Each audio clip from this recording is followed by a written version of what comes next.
What is going on, you guys? Welcome back to the channel. Today is a new day. That means we're working on a new car.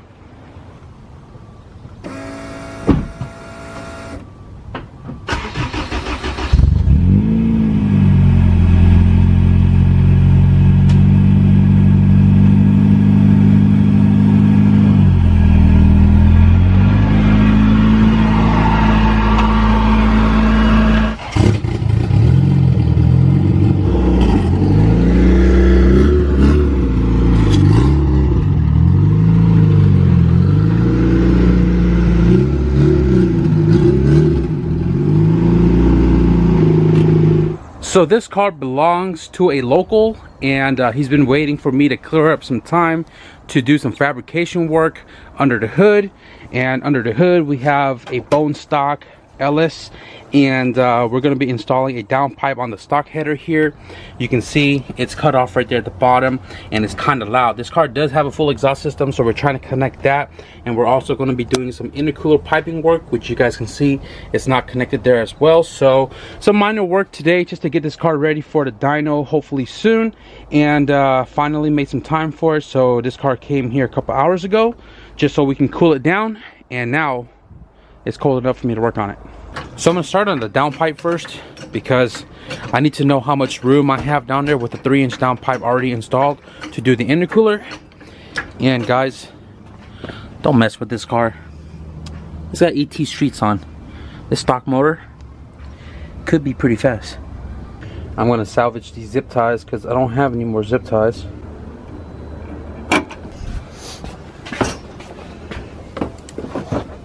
So you guys can see down there we have half a downpipe.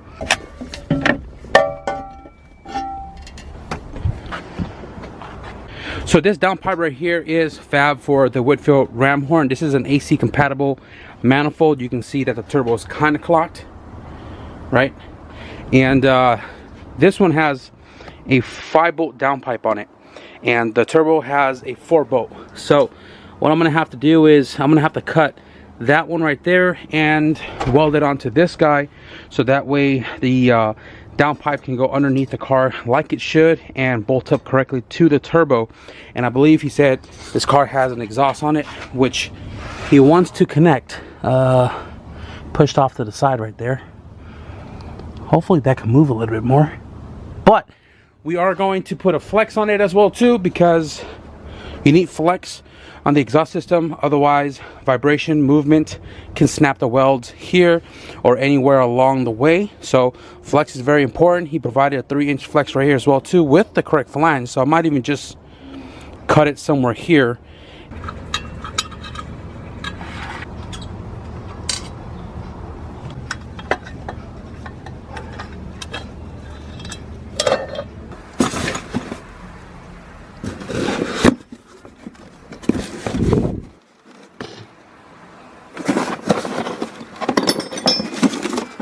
Forgot I had this.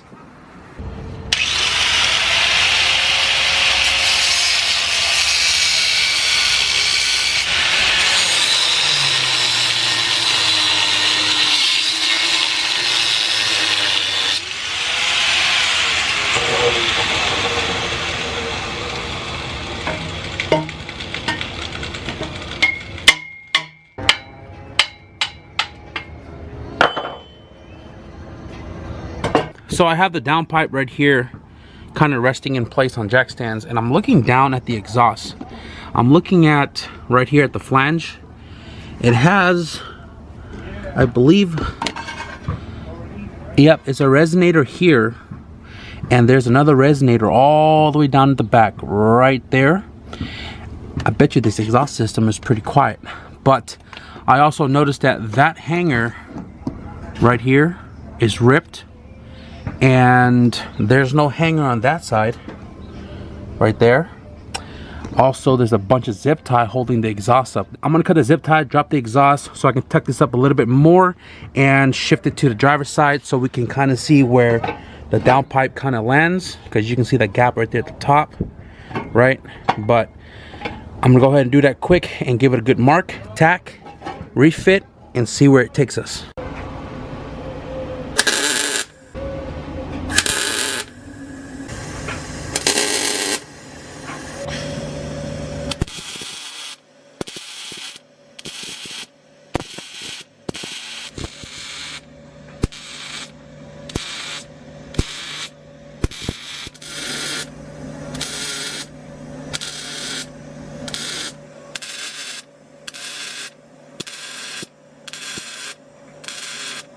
So there's a couple of reasons why I am making this downpipe.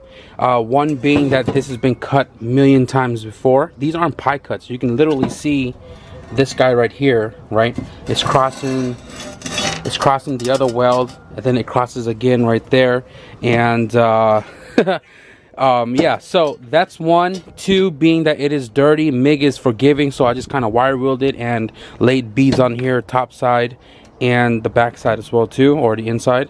And another reason is because I am saving the gas that I have in here, which is about 500 left to do the aluminum part of the fabrication today, and I'm just MIGging the rest of this so I can go and fill up my tank once I run out. So yeah, I am going to be fitting this back up real quick so I can figure out where the flex pipe is going to land, since the flange for the exhaust is literally right next to the oil pan. Let's kind of imagine the oil pan being right here, and this guy right here is going to be pushed up pretty far.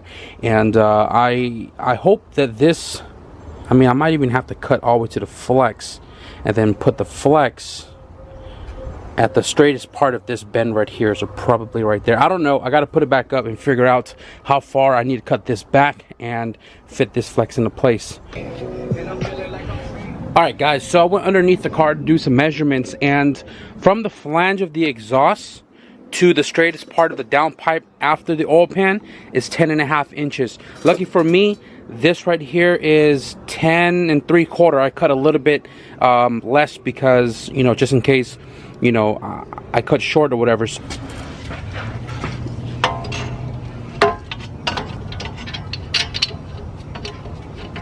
I don't have a gasket for this.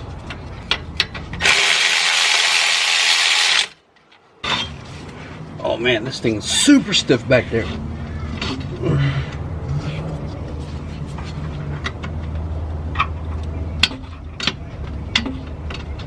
Something like this. A little gap on the top, but that's the beautiful part of a flex pipe.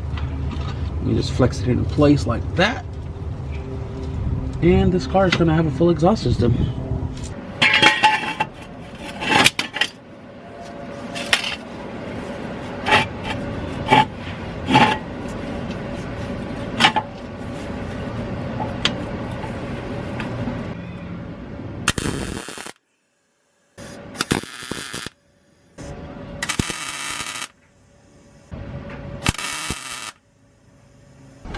Downpipe, guys, is installed with the wideband in place.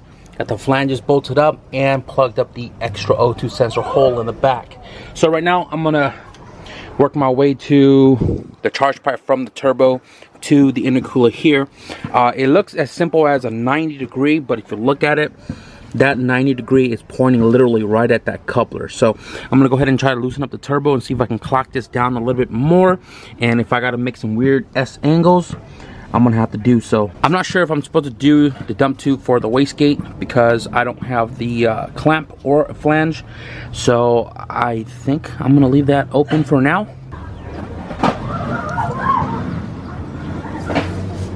So I was able to move the compressor housing downward a little bit, and I had to trim off a piece of coupler to the turbo to kind of bring this angle up higher, right, to kind of get it in line with this coupler here. It still sits a little bit low, so what I did was I unloosened this T-bolt and I clocked this one backward to aim it downward, and it looks like this piece should just go right on, but a little bit long. You can kind of see where this pipe sits. I'm gonna have to trim it down a little bit, but I think I don't have to make no weird 90 to squiggle its way into that coupler. I think this one's gonna be pretty simple. So here's a quick little reference before I cut this piece. Slide that into the coupler, and you can see it goes straight into the compressor housing right here, right? But you can also see how long this pipe is right here. So I'm probably going to trim it down to about here, give it about 2 inches of pipe into the coupler for our clamping pressure, and I'm just going to B-roll the ends. And I think this piece right here doesn't even need to be welded because it seems like it's going to work out.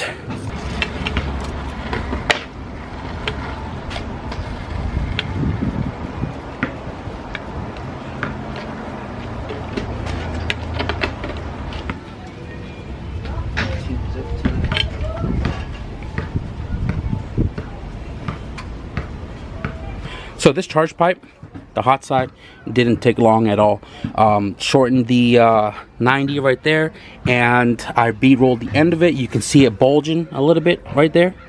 And same thing with this guy. This guy is pretty far up. You can see the bulge right here.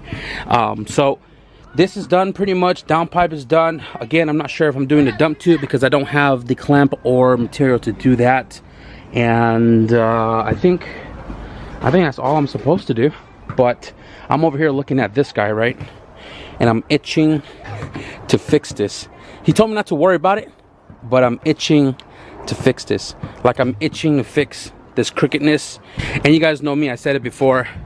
I'm not crazy OCD, but the intercooler being offset like that kind of irks me a little bit. But that's how the owner mounted it. That's how it's gonna be when the bumper goes on. You can't really tell. But yeah, so I'm gonna clean up real quick. I'm probably gonna put his bumper back on.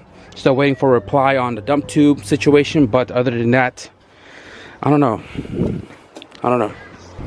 Just got the bumper reinstalled, and I wasn't going to run the zip tie over here again. Instead, I just took some flat stock and cut it to length, and then I welded it in place to 10 mils, so it's easier to remove and put back on without having to cut zip ties a million times. It's still flimsy on the side because this is held on by zip ties, not the rubber band that's supposed to be there. There's no bumper support, so it kind of sags a little bit, but I think I prefer that over the zip ties, so I think that's good. Alright guys, so I am wrapped up for today. We are done with the car. I got everything all cleaned up here. The owner did hit me back up and said if I could make the dump tube for the wastegate. If I have material, I was lucky enough to find an old 44 flange, discharge flange right here, and I had some tubing lying around. It's pretty much a straight shot for the wastegate because the wastegate is literally pointing down to the ground, so I have this little angle to kind of cock it away from the charge pipe and the traction bar. But this is a temporary wastegate. He doesn't have the clamp for it. His wastegate comes in tomorrow, so he's going to install this once he installs his new wastegate. But this pretty much wraps it up for this car's fabrication. Oh, what the heck, and a bunch of zip ties right here.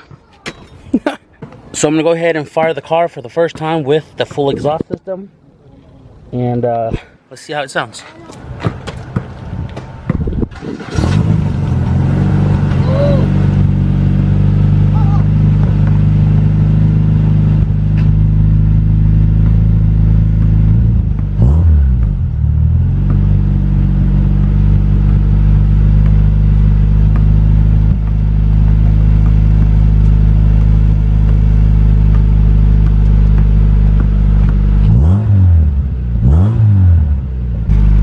It sure does have a different sound, but not loud at all.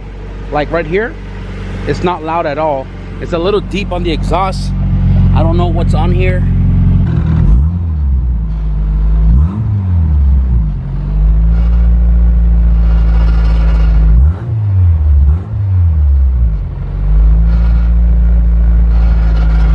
I wonder if there's an oil pressure gauge somewhere, because, oh yeah. Oh no.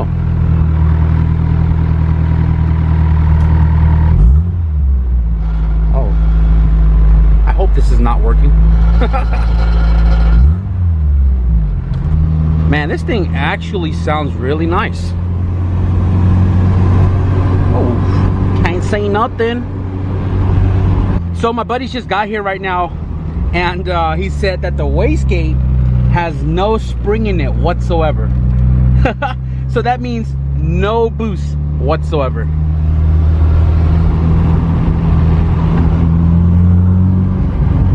It sounds really nice.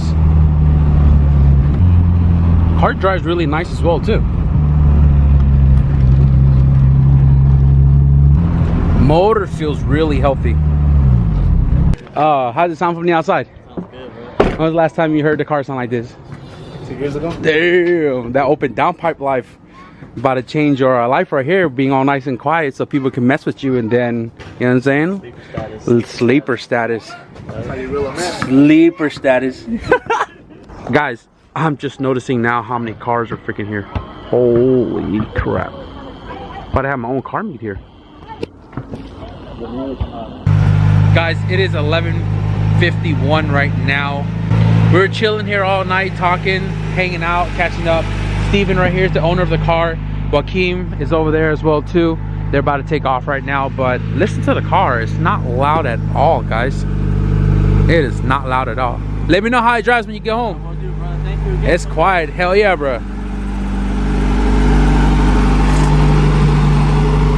It's on high idle right now because the car is warming up. But dude, it is quiet. I like it. Drive safe, bro. Hell yeah.